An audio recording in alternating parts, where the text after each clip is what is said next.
పిలిచేది నిన్నేలే నీ వేదనలు మంచల్లే కరిగేను నీ కోరికలు త్వరలోనే తీరేను కన్నీరై జారిన నీవే ఒక వెల్లువ కావాలంట కలలన్నీ నిజమై పాడే తొలి పల్లవి కావాలంట లోకమే ఏకమై వచ్చే నీతో పోరాడితే గెలిచేది నీవేలే రేపన్నది పిలిచేది నిన్నేలే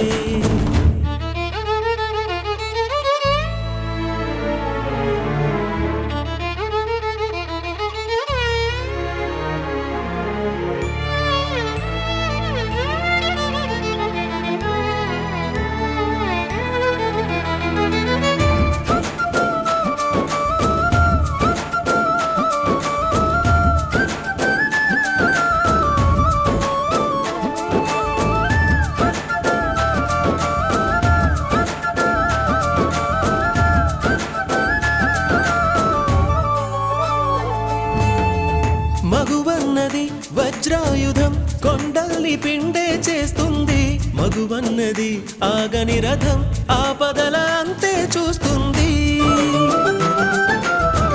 మగువన్నది చిరుదివ్వెల చీకటిని చీల్చుకు వస్తుంది మగువన్నది ఒక గువ్వల నింగికే నిచ్చెన వేస్తుంది మగువకు తెగువే ఉంటే కానిది ఏముంది మగువకు కృషి తోడైతే లేనిది ఏముంది విధి మారగా కథ మారగా కదులు కదులు కథనం వరకు పోరాడితే గెలిచేది నీవేలే ఓ రేపన్నది పిలిచేది నిన్నేలే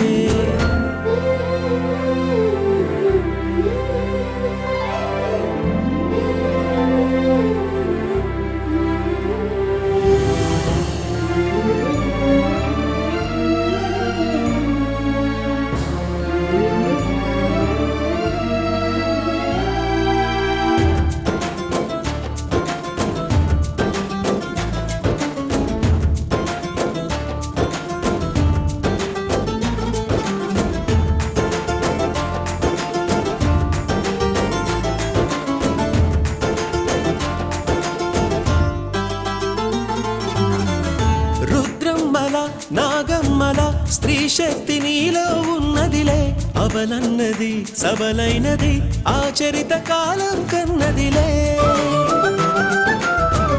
ధైర్యమే నీ చేదోడులే నిన్ను చూచి భయమే భయపడులే ఎదురొడ్డి నువ్వు పోరాడితే నీ ముందు ఓటమి ఓడునులే పోరాడకుండా ఎప్పుడు కాలం మారదులే మందేయకుండా ఎప్పుడు గాయం కదులు కదులు కదనం వరకు పోరాడితే గెలిచేది నీవేలే ఓ రేపన్నది పిలిచేది నిన్నే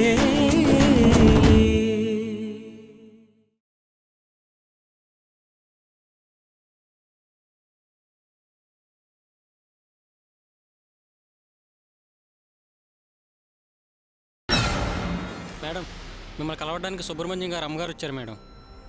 వాళ్ళు నన్ను కలవడానికి ఎందుకు వచ్చారు? వీలు కాదని చెప్పి పంపించి. Okay madam.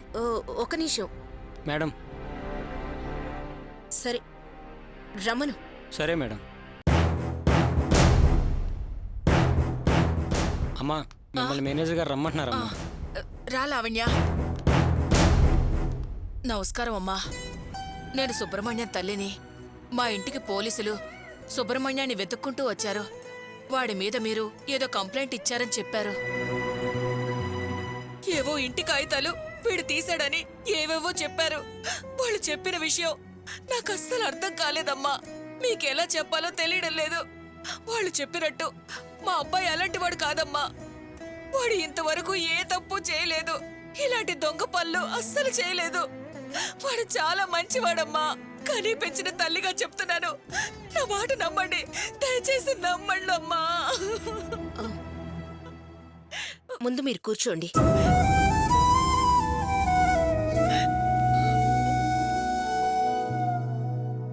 చూడమ్మా, మీ అబ్బాయి తప్పు చేయకపోతే మేము అతని మీద కంప్లైంట్ ఎందుకిస్తాము? అతను చాలా పెద్ద తప్పు చేశాడు. బ్యాంకులో కుదువ పెట్టి లోన్ తీసుకున్న ఒకతని ఇంటి కాగితాలు బ్యాంక్ వాళ్ళకి తెలియకుండా అతని చేతికిచ్చి ఆ ఇల్లు అమ్మేశారు.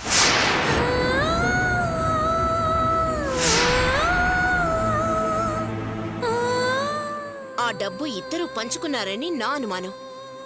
ఈ విషయం గురించి మీ కొడుకుని అడిగితే ఎలాంటి సమాధానం చెప్పడం లేదు. అసలు దొరకటమే లేదు. అతను చేసిన పని వల్ల బ్యాంకుకి 28 లక్షల రూపాయల నష్టం జరుగుతుంది. అలాంటప్పుడు మమ్మల్ని పోలీస్ కంప్లైంట్ ఇవ్వక ఏం చేయమంటారు? చట్ట ప్రకారం ఏం చేయాలో అదే చేశాం. ఇప్పుడు మీరు కష్టపడి సంపాదించిన డబ్బుని ఇలా మోసం చేసి ఎవరన్నా తీసుకెళ్ళిపోతే మీరేం చేస్తారు? అదే మేము చేశాం. అయ్యో, వాడు అలాంటి మోసాలు చేసేవాడు కాదమ్మా.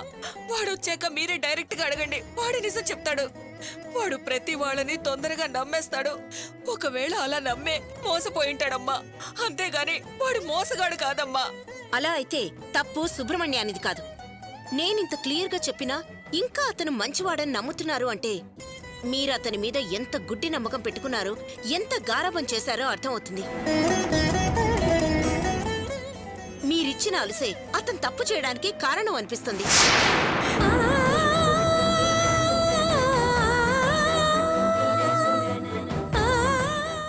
అతన్ని తప్పులు తెలుసుకొని మందలించకుండా ఉండటం వల్లే అతను ఇలా తయారయ్యాడని నేననుకుంటున్నాను. మేడం, మా అన్నయ్య బాధపడే వాళ్ల కోసం ముందు నిలబడి సాయం చేసేవాడే కాని మోసం చేసేవాడు కాదు. ఒక తల్లిగా చెల్లిగా మీరు నమ్మకం పెట్టుకోవచ్చు, కానీ అతను ఆ నమ్మకం నిలబెట్టే మనిషి కాదు. లేదండి, ఎక్కడో ఏదో పొరపాటు జరిగింది. అదేంటో నాకు అర్థం కావడం లేదు. ఎలాగైనా మీరే నా కొడుకుని కాపాడాలండి. నేను ఈ విషయంలో ఏం చేయలేనండి. ముందతన్ని పోలీసులకి సరెండర్ అవ్వమని చెప్పండి. ఇలా తప్పించుకుని పారిపోవాలని చూస్తే శిక్ష ఎక్కువ అవుతుంది. ముందు సరెండర్ అయిపోతే మిగతా విషయాలు కోర్టులో మాట్లాడుకోవచ్చు. ఇంతకీ మీ అబ్బాయి ఎక్కడా? అదే తెలియడం లేదమ్మా. పొద్దున్నే బ్యాంక్ అని వచ్చాడు, ఇంకా ఇంటికి రాలేదు. అమ్మా, దీనివల్ల వాడు ఉద్యోగానికి ఏమన్నా ప్రమాదం వస్తుందా? చూడండి, నేనిప్పుడే ఖచ్చితంగా ఏం చెప్పలేను. అలా అనకండమ్మా. వాడికి నిశ్చితార్థం జరిగింది, తొందరలోనే పెళ్లి అనుకుంటున్నావు. ఈ సమయంలో చూడండి, అవన్నీ మీ ఫ్యామిలీ ప్రాబ్లమ్స్. నాకు అవసరం లేదు. నాకు చాలా పనులున్నాయి.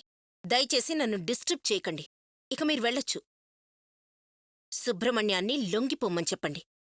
వెళ్ళండి.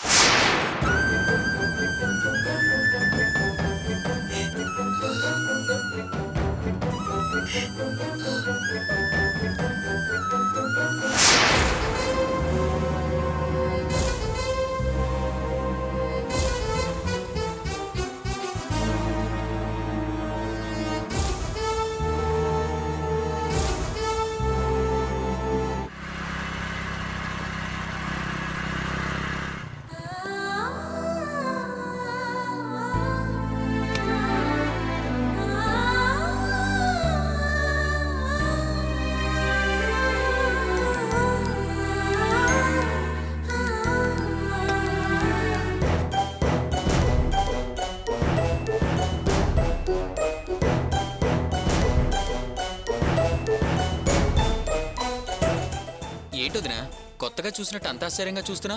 అబే అదేం లేదు.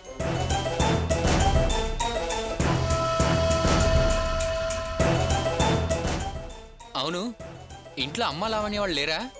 వాళ్ళు బయటకెళ్లారు, వస్తారు. చాలా ఆకలేస్తుంది. వంట అయిందా వదినా? నువ్వు చేతులు కడుక్కునరా, నేను పెడతాను. ఆ.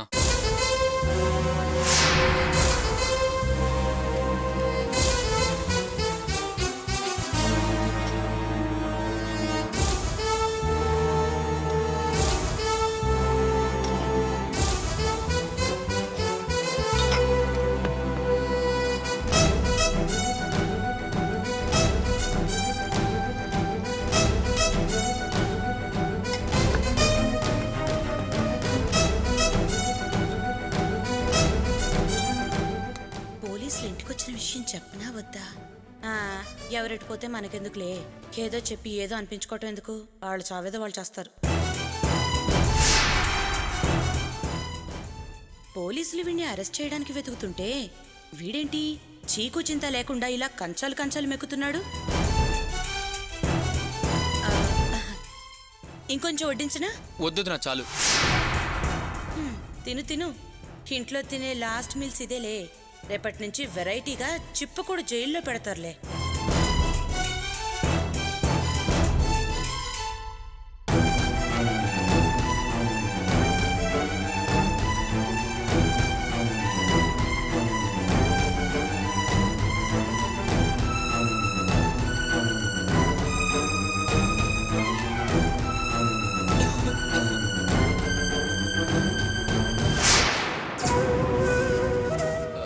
ఎక్కడికి వెళ్ళారమ్మా?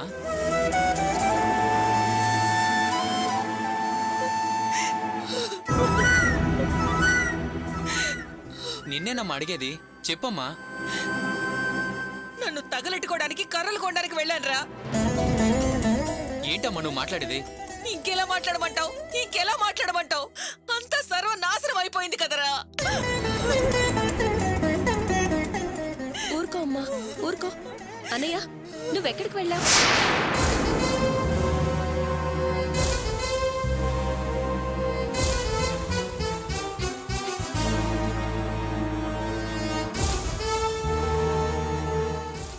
ఎక్కడికెళ్తాడే? కొత్తగా ఎక్కడికెళ్తాడు? ఎవడో తలక మాసినోడు ఏదో సాయం చేయండి బాబు అని ముష్టెత్తుంటాడు. వీడు ఆగ మేఘాల మీద వాడి కష్టం వీణెత్తనేసుకుని ఉరుకులు పరుగుల మీద వెళ్ళుంటాడు. ఎరా పోరా పో. ఇలా ఊళ్ళో వాళ్ళని ఉద్ధరించడానికి వెళ్ళి చివరికి నా తల కొరివి కూడా పెట్టడానికి రావడం కుదరదురా నీకు. పో పో. ఏంటమ్మా ఎందుకు అలా మాట్లాడుతున్నావు? అసలు ఏమైంది నీకు? ఇప్పుడు ఏం జరిగిందని అలా మాట్లాడుతున్నావు? ఇంకా ఏం జరగాలరా? ఏదైతే జరగకూడదనుకున్నానో అదే జరిగింది. అమ్మా ఎందుకంత నిష్ఠూరంగా మాట్లాడతావు? అసలు ఏం జరిగిందో కాస్త అర్థమయ్యేటట్టు చెప్పొచ్చు కదా. ఇప్పటికి 1,00,000 సార్లు చెప్పాను, కానీ నువ్వే అర్థం చేసుకోలేదు. నేనేం చెయ్యనురా. అత్తగారు ఇలాగే ఏడుస్తూ ఉండు. నీకోసం ఇల్లు వెతుక్కుంటూ పోలీసులు వచ్చారు. పోలీస్? నీకు మోసగాడు అనే పేరు వచ్చేసింది. ఇంకా నేను ఈ మాటలు వింటూ బతకడం అనవసరం. చస్తే పీడ వదిలిపోతుంది. అమ్మా ఇప్పుడు ఏమైందని ఏడుస్తున్నావు? ఊరుకో. ఛీ! ముట్టుకోకరా. నువ్వు మారతావని నమ్మి నీకు పెళ్లి చేద్దామనుకున్నాను. ఆ పిల్ల జీవితం నాశనం చేశానని, ఆ పాపం చుట్టుకుంటుందని ఏడుస్తున్నానురా. అయ్యో భగవంతుడా, ఇది ఎక్కడికెళ్ళి అంతం అవుతుందో ఏమీ అర్థం కావడం లేదు. లావణ్య నువ్వైనా చెప్పవే, అసలేం జరిగింది? అమ్మ ఎందుకు ఇలా మాట్లాడుతుంది? పోలీసులు మన ఇంటికి వచ్చారా? ఎందుకురా దాన్ని అడుగుతావు? చెప్పరా, నిజం చెప్పు. బ్యాంకులో తాకట్టు పెట్టిన ఇంటి కాగితాలు ఎవరికిచ్చావురా? నువ్వు బ్యాంకుని మోసం చేశావని నీ మీద పోలీస్ కంప్లైంట్ ఇచ్చారు. పోలీసులు నీ కోసం ఇంటికి వచ్చారా? చెప్పరా, పోలీసులు నీ కోసం వెతికేంత మోసం ఏం చేసావురా? ఇప్పటిదాకా ఎక్కడ తిరిగి వస్తున్నావురా? చెప్పరా, చెప్పు. ఎరా, నీ కోసం మీ మావగారు ఇల్లు కొట్టు నిన్ను రమ్మని పిలిస్తే బ్యాంకులో బోలెడు పనుదని అబద్ధం చెప్పి ఎక్కడికెళ్ళావురా? ఒరేయ్, నువ్వు కాలేజీ గేట్ దగ్గర వాచ్మెన్లా పడిగాపులు పడ్డావటగా. ఆ విషయానికి బియ్యంకులు వారు ఎంత బాధపడ్డారో తెలుసా? వారికి వాళ్ళ బంధువులైన ఫోన్ చేసి చెప్పారట.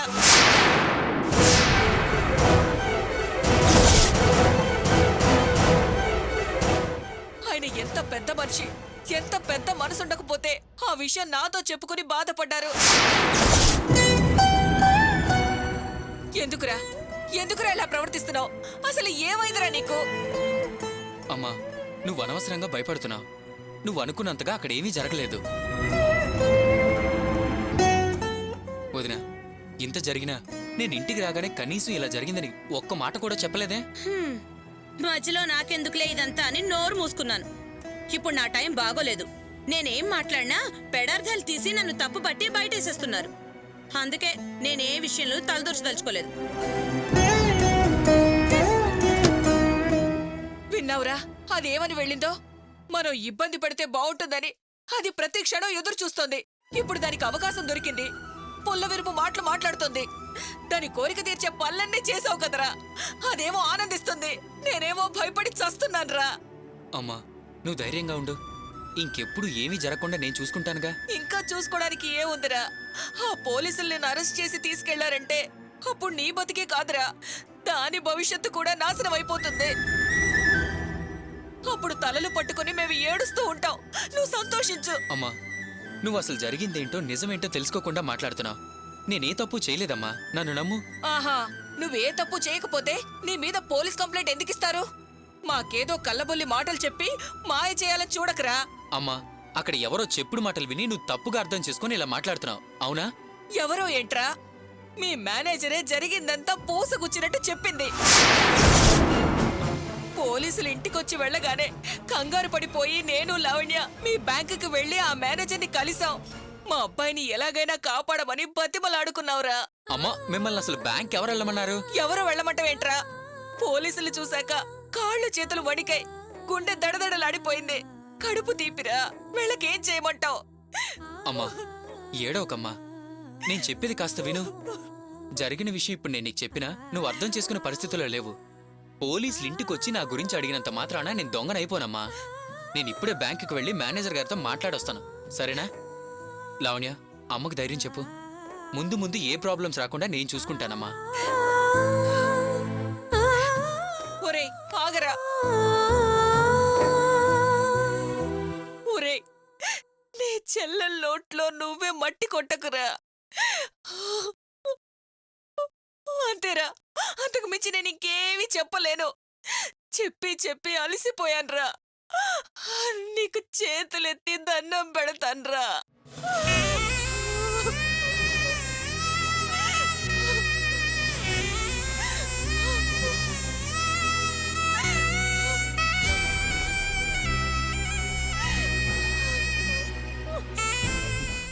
అమ్మా, ఊరుకోమ్మా.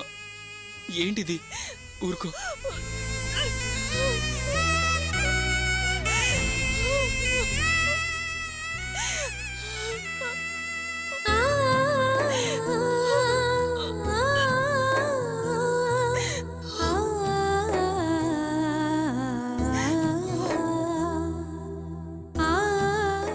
ఊరుకో అమ్మా, ప్లీజ్ అమ్మా, ఊరుకో. ఊరుకో అమ్మా, పద పదమ్మా.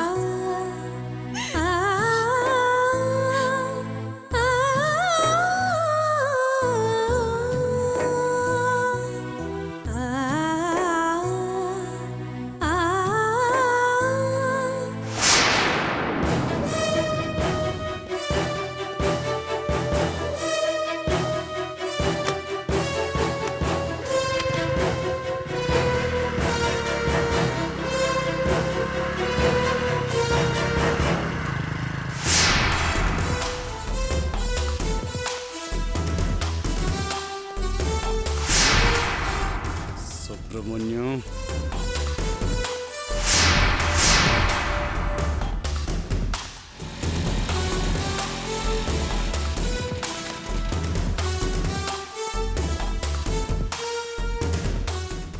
సార్. రావయ్యా నరేష్, రారా, నీకోసం ఎదురు చూస్తున్నా. నా కోసం మీరు ఎదురు చూడటం సార్? ఏమైంది సార్? అరే ముందు కూర్చోవయ్యా. రా రా రా, కూర్చో కూర్చో కూర్చో నరేష్. భలేవారు సార్, మీ ముందు నేను కూర్చోటం సార్? నరేష్, ఏం పర్వాలేదు, దా కూర్చో. గౌరవ మర్యాదలు అనేవి మనసులో ఉండాలయ్యా. పైకి వంగి వంగి నమస్కారాలు చేస్తూ వెనకాల గోతులు తీసే వాళ్ళతో ప్రమాదం గాని ఎదురుగుండా కుర్చీలో కూర్చుంటే పెద్ద తప్పేం లేదయ్యా. దాదా కూర్చో, కూర్చోవయ్యా. Sir, Gangaraju sir. నువ్వు చెప్పవా నరేష్, ఏం తింటావు? బవాచి నుంచి చికెన్ బిర్యానీ తెప్పించమంటావా, లేకపోతే శ్రీకర్ణి నుంచి రొయ్యల కర్రీ తెప్పించమంటావా? చెప్పు. ఎందుకు సార్ నాకు మర్యాదలు చేస్తున్నారు? కూర్చోమన్నారు, ఇప్పుడేమో బావచ్చి బిర్యానీ అంటున్నారు, రొయ్యల కర్రీ అంటున్నారు. నాకేం అర్థం కావట్లేదు సార్. నన్ను మీరు కుర్చీలో కూర్చోబెట్టడం, ఇలా అడగటం ఏం బాలేదు. నరేష్, ముందు కూర్చోవయ్యా, కూర్చో. చూడు నరేష్, మన దగ్గర కేసు పెట్టమని ఒక కంప్లైంట్ వచ్చిందనుకో, మనం ఆ మనిషిని వెతకాల్సి వచ్చిందనుకో, అప్పుడు మనం ఏం చేస్తామని చెప్పు. సార్, ఈ ప్రశ్న నన్ను అడుగుతున్నారు. నన్ను ఏదైనా ప్రాబ్లంలో. ఎందుకయ్యా అంత కంగారు పడతావు? ముందు నేను అడిగిన దానికి సమాధానం చెప్పు. ఏముంది సార్, అతనికి సంబంధించిన వాళ్ళని అందరినీ స్టేషన్కి పిలుస్తాం, విచారిస్తాం, ఫ్రెండ్స్ని తీసుకొచ్చి ప్రశ్నిస్తాం, టార్చర్ పెడతాం.